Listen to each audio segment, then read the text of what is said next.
তাহারে জাগাই রসাবো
এবার কি করলেন?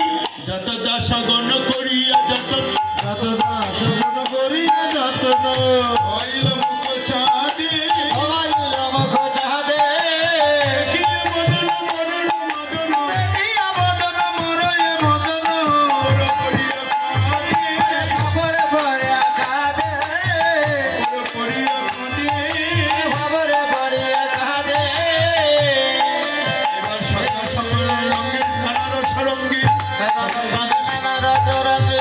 সঙ্গে সঙ্গে নানার সরঙ্গী শাখা কোন সঙ্গে নানার সরঙ্গে আইলা হরি হরি মন মন না যায় কখনো এগুলো পায় যতন কহই গোপনে এ পথে আসবে না শেখরে যতনে কহয়ে গোপনে এ পথে আসিবে না আশার পথে বসে থাকো আশার পথে বসে থাকো আশার পথে বসে থাকো এই এখনই আসবে তুমি আশার পথে বসে থাকো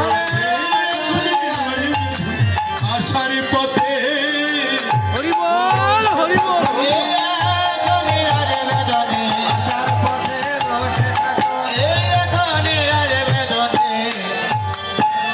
থাকো পথে আসিবে না এই পথে আসিবে রায় আশার পথে বসে থাকো। এই পথ মানে কোন পথ? এই পদে শেষে হলো যে এই পথে আসিবে না, এই পথটা কোন পথে আসবে না ধরনী। এবার বৃন্দাবন দর্শন করা না থাকলে শুধু বৃন্দাবন দর্শন করলেও হবে না, 84 কোষ ব্রজমণ্ডল পরিক্রমা করতে হবে, তাহলে এই দৃশ্যগুলো দেখা যাবে, এই স্থানগুলো দেখা যাবে। এই পথ মানে কোন পথ? অর্থাৎ যাবটে যখন রাধারানী আসলেন, আসার পরে রাধারানী গৃহকর্ম সেরে জটিলাকে প্রণাম করে বলছেন, মা আমি যাব ওই কিশোরী কুণ্ড দেখার জন্য। অর্থাৎ যাবটকে আমি নিজেই কিশোরী কুণ্ড, ওই ঘরটার কাছে এত দূরত্ব কিশোরী কুণ্ড, সেই মনোহর মনোরম ওখানেও রাস হয়েছে। ওইখানে সুবলের বেশে শ্রীমতী রাধারানী গোবিন্দের সঙ্গে মিলন হয়েছে। ওইখান থেকে সুবল মিলনের পালাটা লিখিত হয়েছে, লেখালেখি হয়েছে। ওই দৃশ্যগুলো দেখে এই পদাবলী কীর্তনেরও এইগুলো ৮৪ কোষ বদমণ্ডলের দৃশ্যগুলো দর্শন করে পদ রচনা করা হয়েছে। এই জন্য পদাবলী কীর্তনের বৃন্দাবন যদি দর্শন না করে ভুলভাল ব্যাখ্যা করে ফেলবে। হয় বৃন্দাবন দেখতে হবে, না হয় ভাগবত পড়তে হবে। আর যদি ভাগবত না পড়ে, যারা পড়েছে তাদের সঙ্গ করতে হবে, তাহলেই তত্ত্বগুলো বুঝতে হবে। তাছাড়া বুঝার উপায় না। এইবার শাশুড়ি মাতাকে প্রণাম করে বলছেন, আমি গুপ্তকুণ্ড দেখতে যাব। হ্যাঁ, কিশোরী কুণ্ড দেখতে যাব। কিশোরী কুণ্ড দেখার নাম করি। কিশোরী কুণ্ড থেকে সিধা একটা রাস্তা আছে ৭ কিলোমিটার। ৭ কিলোমিটার দূরত্ব হলো আছে বৃন্দাকুণ্ড। ওইখানে চলে গেলেন। আর এইদিকে আমার গোবিন্দ মা যশোদা বলছেন, মা তোমার ক্ষীরসর নবনী তৈরি করা হয় না? বলে, না রে গোপাল, একটু দেরি আছে। তাহলে আমি পাবর সরোবর দেখে আসি। হাই রোডের নন্দগাঁয়ের নিচে রোড আছে, রোডের ওই পারেই পাবন সরোবর আছে। পাবন সরোবর দেখার উদ্দেশ্য নয়, ওই পাবন সরোবর দেখার নাম করে চলে গেলেন গুপ্তকুণ্ডে। ওই নন্দগাঁও থেকে ৩ কিলোমিটার দূরত্ব মাঠের মধ্যে গুপ্তকুণ্ড আছে। আপনারা যখন ভোগ দিবেন, ৮টার সময় ভোগ লাগাবেন ভগবানের, তখন এখানে ভোগ হবে, স্মরণ হবে গুপ্তকুণ্ড বৃন্দাকুণ্ডের কথা। এইভাবে ভোগ দিলে তাহলে যথার্থ ভগবান এইখানে আছে। ৮টার সময় ভগবান ওইখানে থাকে। ওইখানে স্মরণ করে ভোগ লাগালে যথার্থ ভোগ হবে, আর নাইলে ভোগটা কিচ্ছু হবে না। খালি ওই ঠাকুরের কাছে দেখা হয় স্মরণ। এইগুলো শাস্ত্র যুক্তিতে লেখা আছে। তাই বলে এইবার ওরা বৃন্দাকুণ্ডে গুপ্তকুণ্ডে সখীগণ সঙ্গে করে নিয়ে রাধা গোবিন্দের মিলন হলো। মিলন হয়ে রাধারানী চলে এলো ঝাপটে, আর গোবিন্দ চলে গেল নন্দলয়ে। এইবার নন্দ মহারাজ গাভী দহন করবেন, কিছুক্ষণ পরে গোষ্ঠে যাবে। ওরে বাথানো হইতে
তোরা রাজা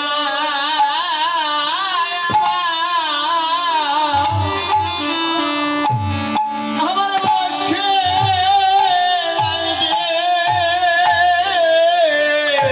আমার তাপি দীপরা আমি শীতল কবি বলে আয়া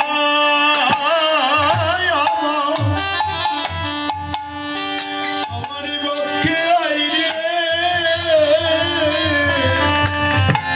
আমার তাপি ভরা শীতল করি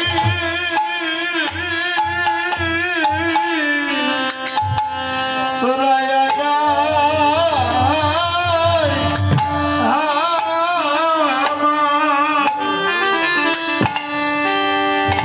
আমার মাঝে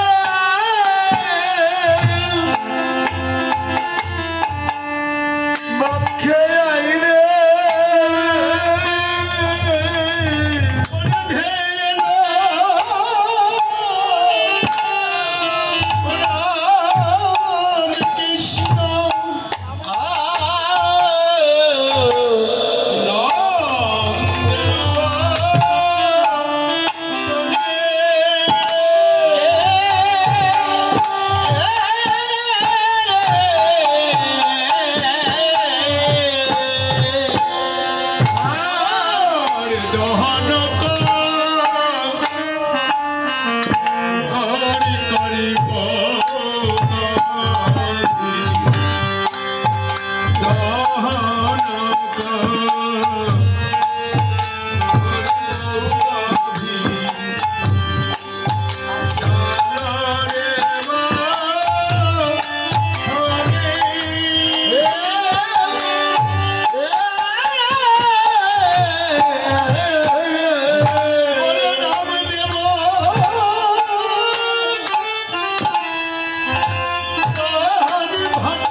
যার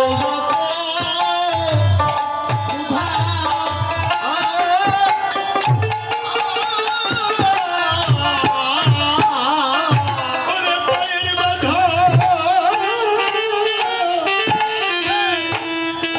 এলো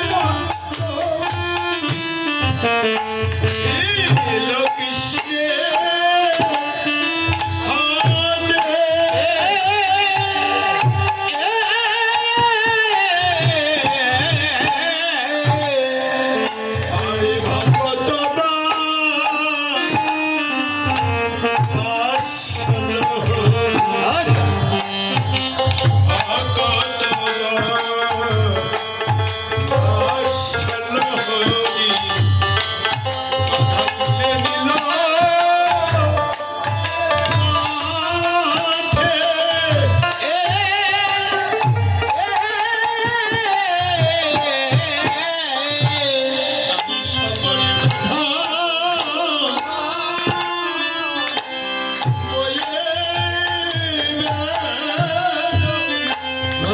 সকল বাধা বয়ে বেড়ায় বাধার মতো বাঁধিতে পারে সকলে বাধা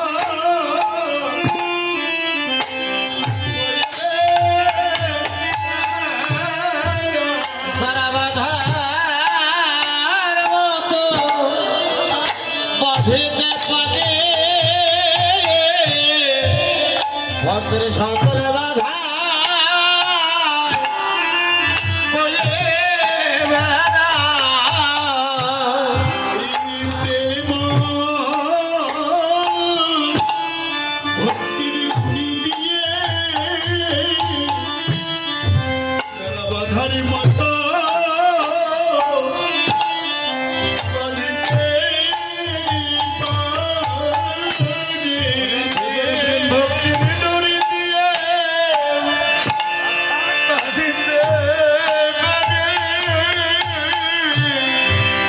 জগতের সকল বাধা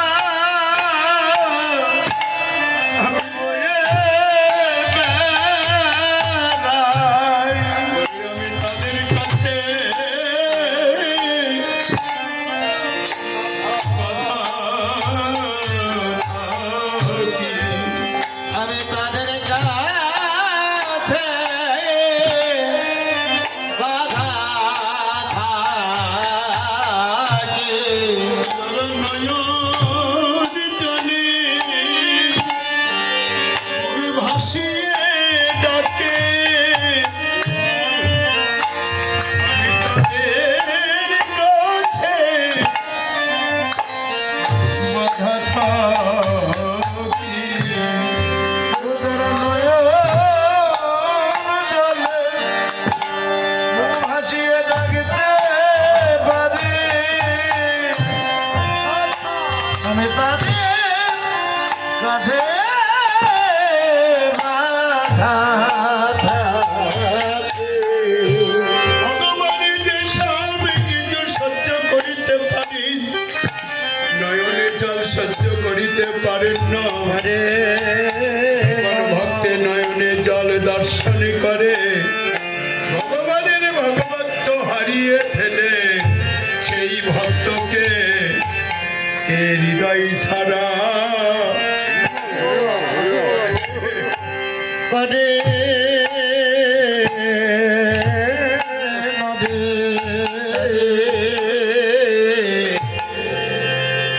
হৃদয় ছাড়া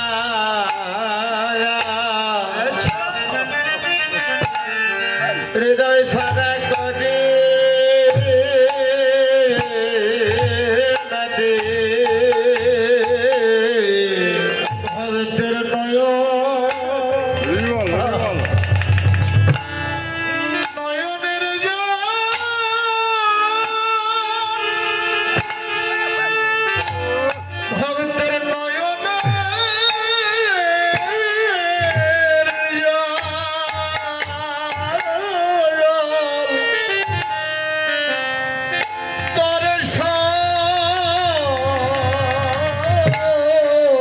তোর করলে সেই ভক্তের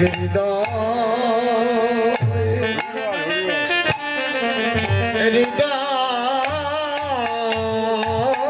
ছাড়া হরে নারে ভক্তের নয়নের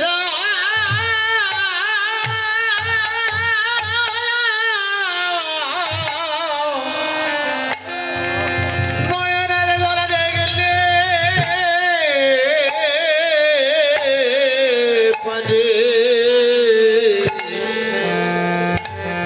সেই ভক্তকে হৃদয় ছাড়া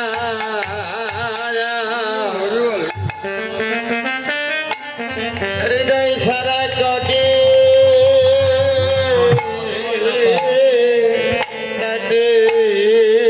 বলি এসো এসো ভগত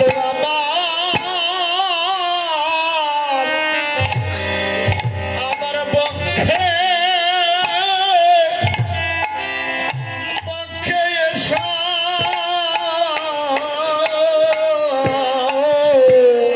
একবার এসো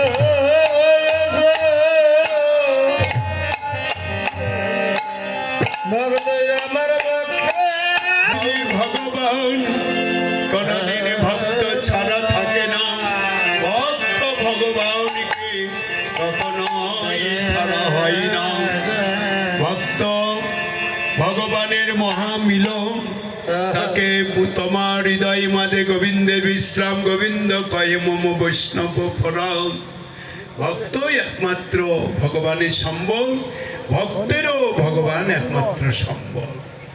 আগে যায় রাম কৃষ্ণ নন্দরাম, আগে গায় রামে কৃষ্ণ পিছে নন্দরাম। দেখিয়া সর্ব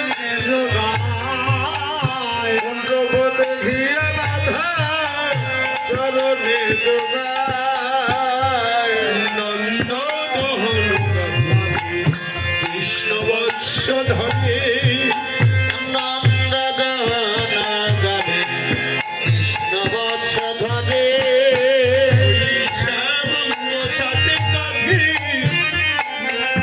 অশ্রু ঝরে শ্যামঙ্গ চাটে গাবে নয়নে অশ্রু ঝরে আমার পশুজন খণ্ডন করো জন খণ্ডন করে খণ্ডাইলে খণ্ডাইতে পারো পশু জনম খণ্ডন করো খণ্ডাইলে খণ্ডাইতে পারো পশু জনম খণ্ডন করো আরে যত বহ গাবি তত দুঃখ যদি কত হে গাবি তত দুঃখ কহে নন্দ ঘোষেশ কৃষ্ণ শিবা আরে বাসু কহে নন্দ গাছে বিশ্বাসের কৃষ্ণ ছাড়া কে ভয় আছে কৃষ্ণ ছাড়া কে ভাই আছে এই কুলির মাঝে কৃষ্ণ ছাড়া কে ভয় আছে কুলের মাঝে কৃষ্ণ ছাড়া কে ভাই আছে এই কুলির মাঝে কৃষ্ণ ছাড়া কে ভয়